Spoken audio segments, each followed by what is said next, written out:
大家好，歡迎翻嚟鋼琴工藝工作坊網上課程第三節。第三節咧，我哋會討論 regulation 嘅檢查方法。regulation 中文解調整，佢嘅意思咧係指 S 順零件之間嘅運作尺寸同埋槓桿比例。咁咧呢啲數字係會直接影響到手感嘅。我哋身為一個演奏家，如果你懂得去了解 regulation 呢樣嘢咧，對你嘅彈奏係有莫大嘅幫助。因為你會知道原來 regulation 係一直影響緊你部琴好唔好彈。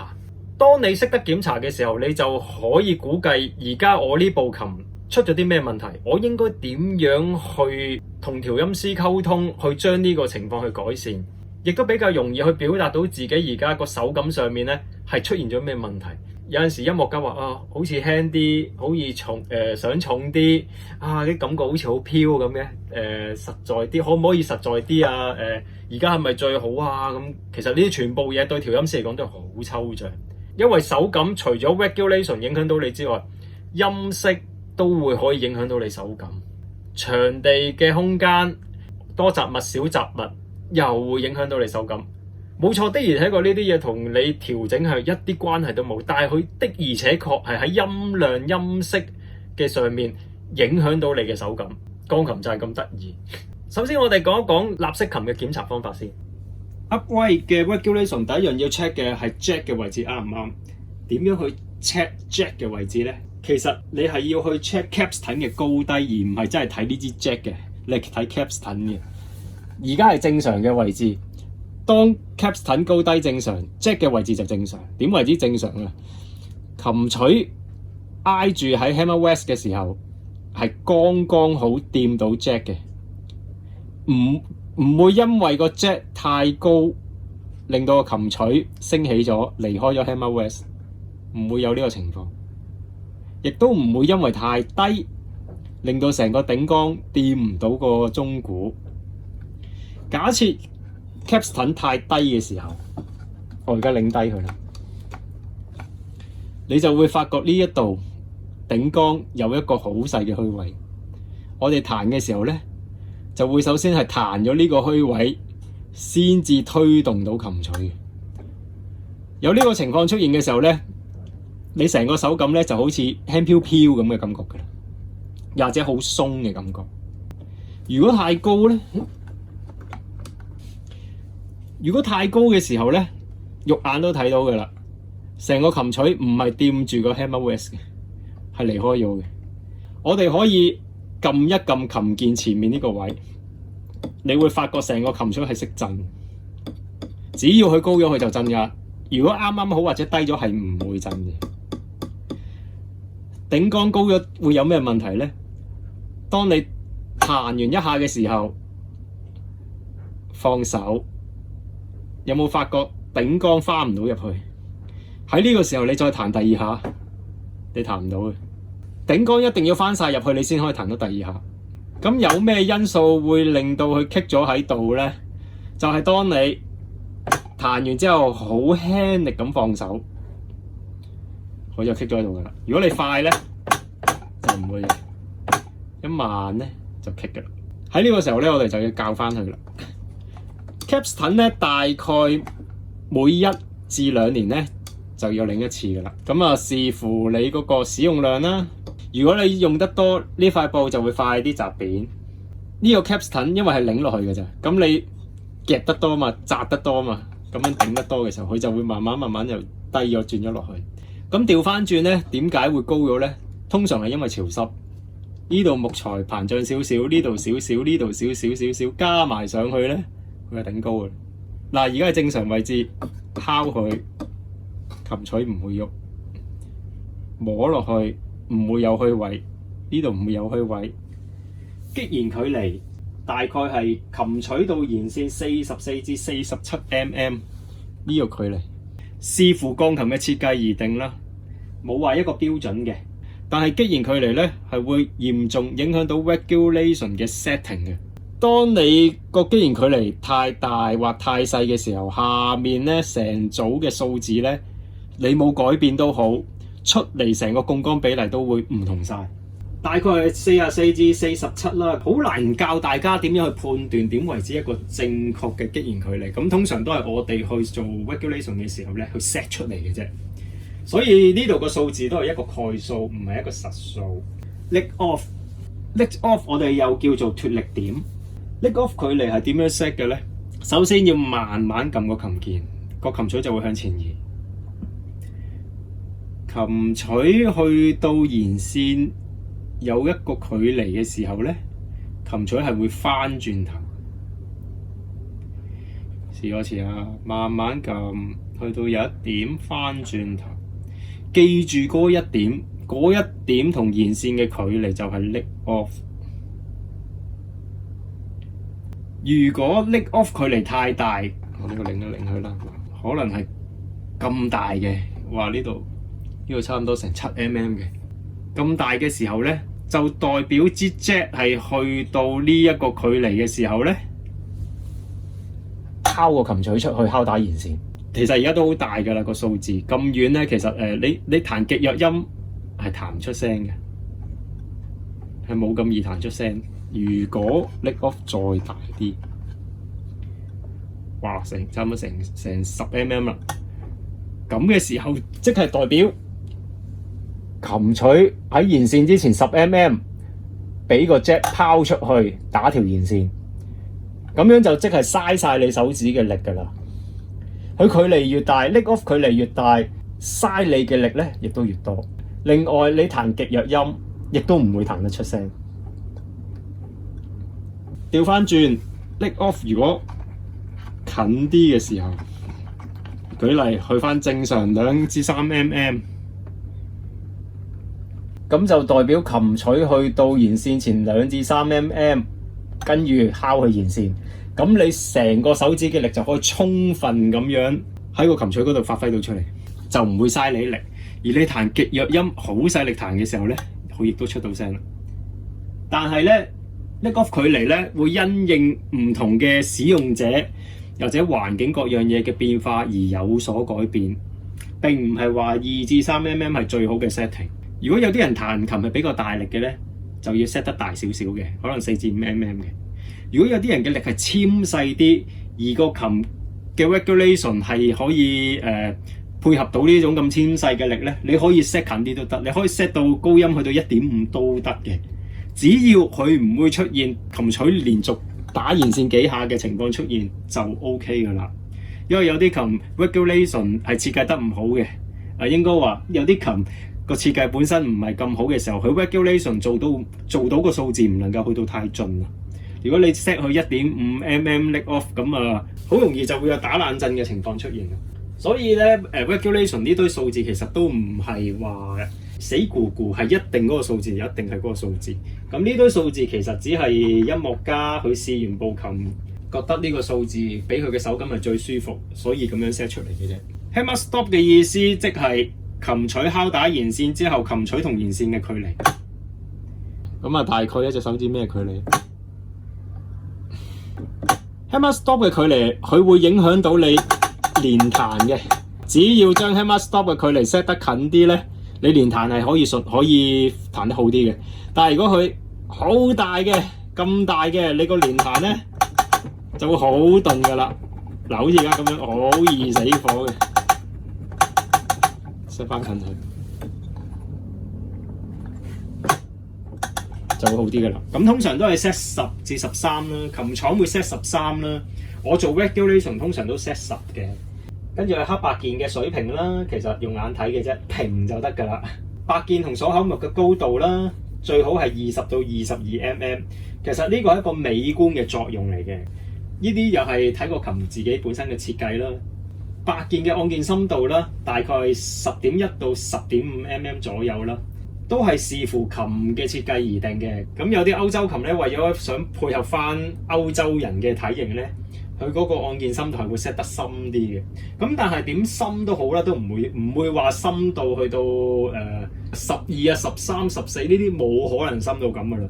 如果個琴鍵係太深嘅時候咧，你彈嘅時候咧係會遲鈍好多，因為你撳咗落去，你要起翻隻手上嚟，嗰個距離係遠咗嘅。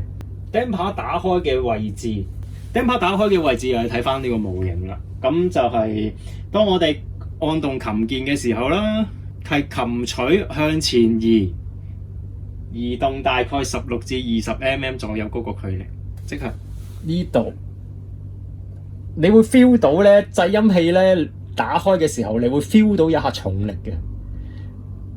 咁嗰一點嗱，我而家個琴錘去到呢一度嘅時候，我 feel 到有下重力啦。咁但係就係呢一點啦，呢一點同琴錘唔喐嘅時候嘅距離，大概咧16至20 mm 左右。咁有啲會 set 22到23、24 mm 都唔奇嘅，又係視乎你嗰個設計啦。咁如果個琴嘅設計嗰個擊弦距離係大，咁呢個距離自然就會大㗎啦。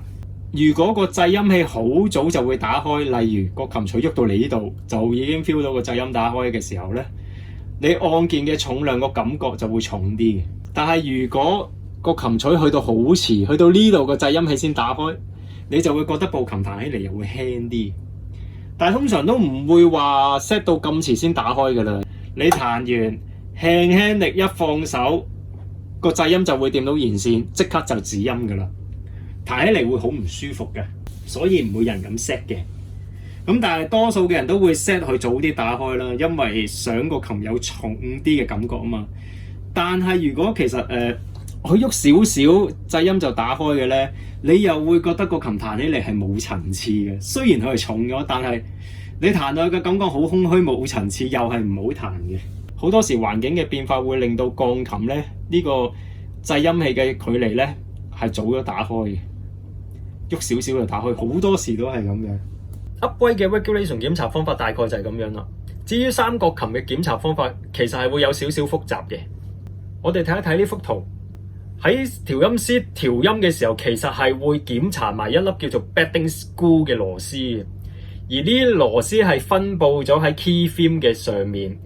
左右兩幅圖分別係左邊係卡哇伊嘅鋼琴，右邊係雅馬哈嘅鋼琴。佢哋都有 bedding screw， 但係個設計唔同。卡哇伊嘅 bedding screw 咧係一個一字螺絲縮咗落去，雅馬哈嘅 bedding screw 咧係一個四角匙伸咗上嚟嘅。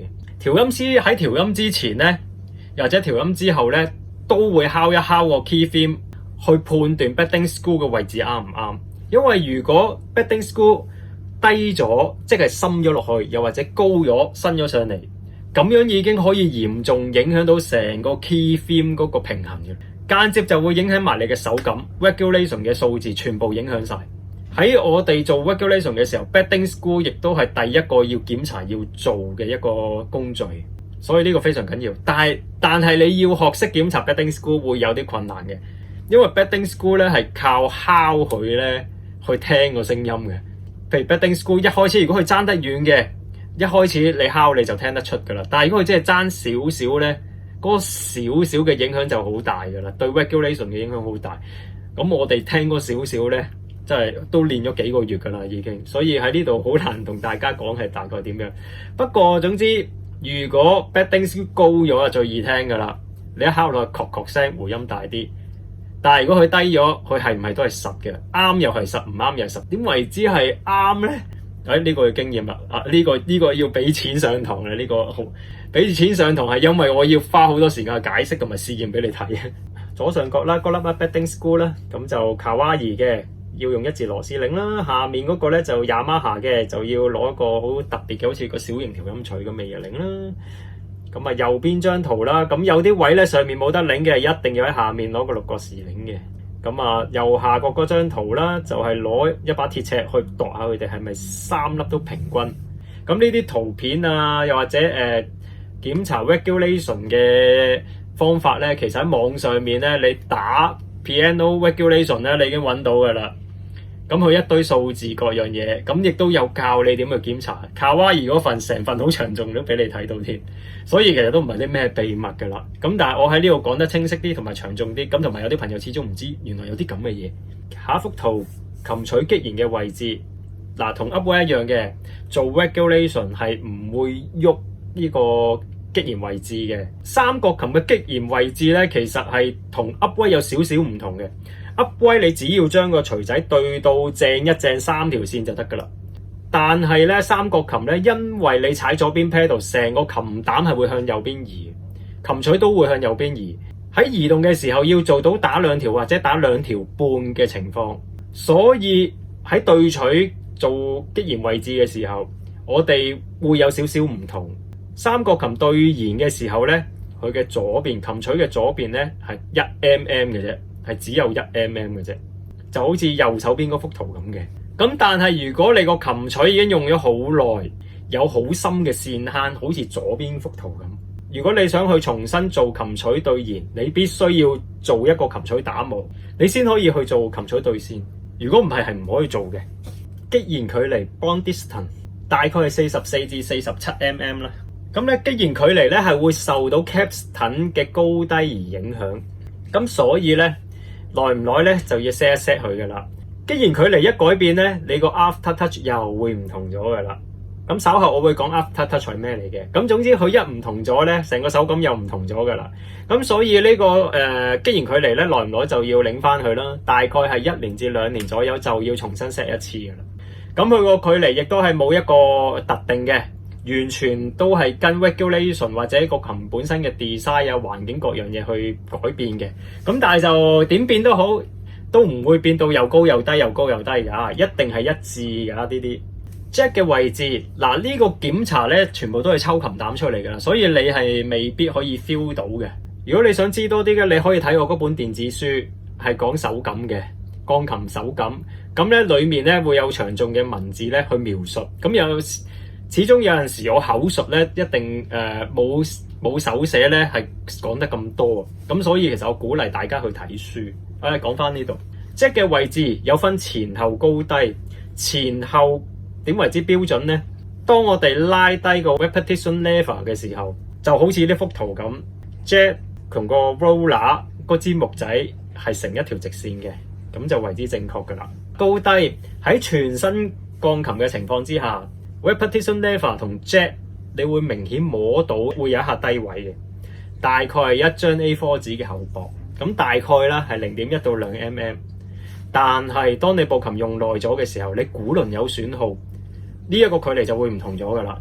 黑白鍵嘅水平，咁咧白鍵啦，同 keyback 嘅高度大概係66至68mm，呢個係卡哇伊嘅數字。有其他鋼琴係會唔同嘅。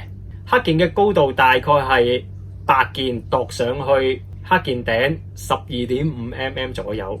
咁有啲人又會 set 低少少12mm。After touch， 我哋睇一睇個模型。當我哋撳琴鍵嘅時候，去到有個位，你會發覺有一 kick 嘅。咁嗰一 kick 去到底嘅嗰個感覺就係 after touch， 大概咧係2至3mm。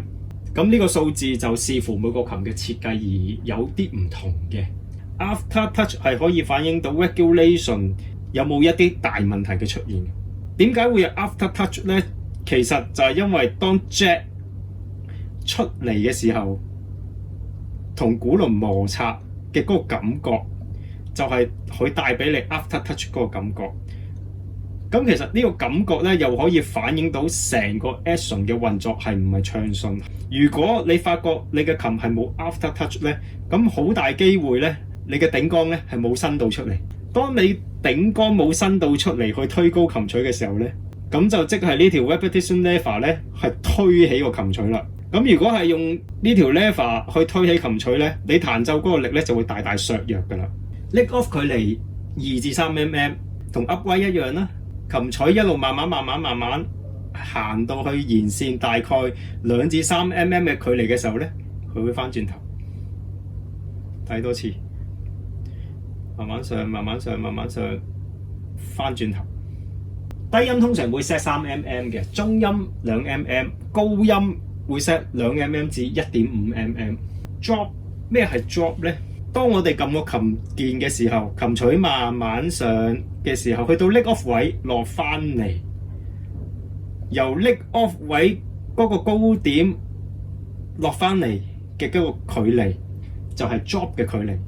咁呢個距離大概咧係2mm。如果 drop 嘅距離太大嘅咧，就會代表頂桿伸出鼓輪嘅時候咧伸得太多。咁如果伸得太多嘅時候咧，佢要翻去鼓輪嘅底下咧，又會有啲困難嘅。咁所以佢 drop 嘅數字太大咧，其實係會影響到你連彈嘅時候發力嗰個力量嘅。Hammer stop 同 upweight 一樣啦，擊完之後擒取同弦線嘅距離大概係15mm 左右啦。Repetition spring 嘅彈力，呢個係 repetition spring， 佢會影響到 repetition lever 嘅彈力，咁從而咧亦都會影響到呢一支 jet 嘅彈力嘅。如果呢一條彈弓唔夠力嘅咧，咁有陣時咧就會令到支 jet 咧翻唔到入去嗰個鼓輪底噶啦，又或者好難先翻到去咯，又或者翻唔到啦，索性就棘咗喺度，唔係喺嗰個鼓輪嘅底下咧，又會削弱咗你嘅力啦。試嘅方法好簡單，正常咁彈，用力咁正常咁彈，然之後手指輕輕放鬆。嗱，你會發覺擒取係向上喐一喐嘅。試多次。點解佢會上翻去呢？個原因係嗰支頂桿要走翻入去鼓輪嘅底下。大家睇多次。嗱，頂桿走翻入去鼓輪底下，所以佢上翻去啦。我哋去觀察擒取上去嘅速度，去判斷呢個彈弓夠唔夠力。如果好似而家咁樣嘅呢，佢就正常啦。舒適柔和嘅上升嘅，嗱，但係有陣時呢，佢會上唔到去嘅。咁嗰陣時呢，個彈弓就係唔夠力咯。咁有陣時呢，就會超快咁彈上去，咁就係個彈弓太大力啦。呢支彈弓咧，大概1至2年要 set 一次啦，視乎你嘅環境嘅變化啦，你嘅使用量啦，都會影響到佢嘅。如果彈弓冇力嘅咧，咁你彈所有歌你都會覺得好似好立個琴好似好唔爽咁嘅感覺噶啦。但係如果個彈弓太過分大力咧，你彈慢歌咧，你又會 feel 到個琴鍵咧，好似推住你唔俾你彈慢歌咁咯，逼你彈快歌咯，係非常之唔舒服嘅。彈弓冇力嘅話，都會影響到個手感輕啲嘅；有力咧，會影響到重少少嘅。Damper 打開位置，大概咧就係擒取向上移動嘅時候，大概距離到弦線23mm 嘅時候，製音器咧就開始打開啦。如果咧佢太早打開，可能個擒取嚟到呢度啊打開嘅時候咧，你就會發覺個琴彈落去係重身啲。限位檔位置，限位檔咧就係呢一塊木仔，咁佢有粒螺絲咧，可以擰實去調校高低嘅。check 限位檔嘅方法咧就係揀一個黑 key， 假設呢個係黑 key 啦，咁咧你哋用力咁撳住個黑 key， 用力咁撳住佢，然之後揾隻手掹一掹個掣音 ，feel 下佢係咪有大概2mm 嘅虛位。如果係2mm 就正確啦。如果佢一啲虛位都冇咧，會影響到你手感。如果佢嘅虛位過分地大嘅咧，又會影響到你手感。如果佢冇虛位嘅時候，你彈琴咧，你會有一種實得嘅感覺。如果佢虛位太大咧，因為佢虛位大嘅時候咧，製音器你彈嘅時候咧，其實佢會一飛起，跟住跌翻落嚟噶嘛。如果飛起呢個距離啦，就即係彈位度距離太大啦。佢一飛跌翻落嚟。其實佢成個力會傳翻去你手指嗰度，然之後咧你就彈完之後，硬係好似覺得，點解有啲嘢推一推你嘅手指推高咁嘅咧？其實就係個 damper 頂翻轉頭，限位頭太大，咁彈起嚟咧又係好唔舒服嘅。每部琴嘅設計都唔同嘅，有啲要2mm，例如卡哇伊，咁有啲咧係可以唔使有嘅。呢個視乎佢自己嘅設計所出嚟嘅一個獨特性，咁所以佢冇一個太大嘅標準。但係總之你彈起上嚟，呢一樣嘢令到你唔舒服嘅時候，你就要重新去調校。以上就係立式琴同三角琴 regulation 嘅檢查方法。如果你有咩唔明嘅，可以喺下面留言問我，又或者你可以睇一睇我嗰本電子書，咁裡面其實有一個好詳細嘅描述。我成日都話睇書好過睇 YouTube 嘅。咁雖然我而家喺度拍緊 YouTube 啊，但係其實如果你想去了解多啲，其實睇嗰本書，我寫嗰本書咧係好清楚。最緊要係咩啊？免費㗎而家。嗱，我唔敢講遲啲會唔會收費啊？可能我印咗書，咁我跟住呢啲免費嘅嘢就冇㗎啦。所以如果你覺得有需要，其實歡迎嘅，你印出嚟慢慢睇，又或者你 share 呢條 link 去俾你嘅朋友，大家去學習，亦都係好嘅。最緊要你學到呢個工作坊裡面嘅知識之後，你去分享俾你其他人，去分享俾你嘅學生，去分享俾你嘅朋友又好，家長又好，老師都得，話俾佢哋聽，原來鋼琴係有咁多知識係喺琴譜以外係可以學到嘅，而呢一堆知識係全部都對你彈琴又好，對你嘅評價啦，又或者你夠唔夠專業，各樣嘅嘢都係對你一個好好嘅一個幫助。起初我都係一個彈琴嘅人，我唔係一個調音師嚟嘅，但係我喺彈琴嘅過程之中，我遇到好多問題，遇到好多困難，而呢啲問題調音師解答唔到我嘅陰功。咁好啦，咁我點啊？咁我咪走去做調音師咯。我好彩遇到好多好嘅老師去教我，佢哋好肯去分享佢哋嘅經驗俾我。咁我就今日就將呢啲經驗亦都分享俾大家。希望大家會中意呢一個課程。1、2、3節時間係真係長咗少少啊。其實你上堂，如果以前有啲朋友上過我堂，就知道啊，一上3、4個鐘，其實都好攰，好辛苦啊。所以而家短咗好多噶啦，我 cut 得幾多 cut 幾多，盡量揀短噶啦。但係都係嗰句啦，揀短嘅嘢就唔夠精噶啦。所以有機會都係上實體課。今日嘅分享就到呢度啦。有問題留言，唔使客氣。又或者調音嗰陣時你可以問我嘅。好，多謝大家先，拜拜。